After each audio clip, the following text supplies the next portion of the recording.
This is from Mike Clay from ESPN. He does a thing where he ranks the position groups of all the teams in the NFL. And we're going to look at a couple of them. We looked at a couple of them earlier. Offensive line. Browns are ranked second. Eagles are ranked first. When you look at the running back, this one I take a little bit of exception with. They have the Browns ranked seventh. They have San Francisco 1, Atlanta 2, Detroit 3, Tennessee 4, Green Bay 5, and Seattle 6. And then we'll do the wide receiver group. They have the Browns kind of towards the bottom half of the middle. They're at 19 there. They have the Saints, the Ravens ahead of them, which I'm not buying the Ravens, the Steelers as well. Let's go back. You know, the offensive line, by all accounts, that's going to be one of the better groups, provided they can stay healthy. The running back, you only play one of them. Yeah, it's not like guys play 2 and 3 running backs very often. Nick Chubb's the best running back. If you want to tell me Christian McCaffrey, I'll listen to it. Other than that, they're much better, much more effective than the 7th group just because of Nick Chubb.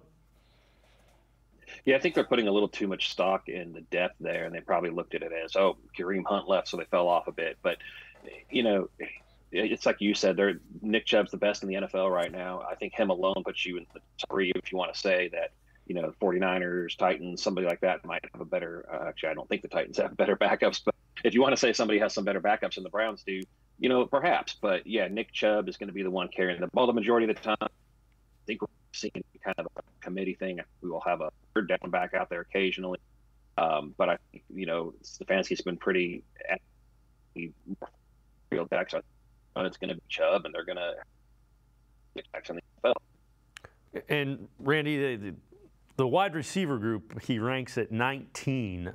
Again, I get there's some unproven guys at the back end of that, but I think Amari Cooper is undervalued and underappreciated, in part because he doesn't sit there and scream and create a lot of drama like most wide receivers.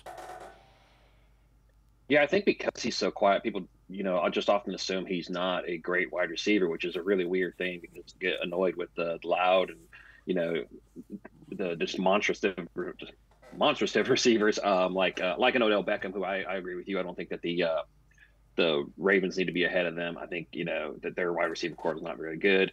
But yeah, Amari to me he's a legit #1 wide receiver in the NFL. Donovan Peoples-Jones more than proved himself last year. And then you have Elijah Mitchell, who I think part of the reason that they're ranked so low is I think people still are not giving him his due.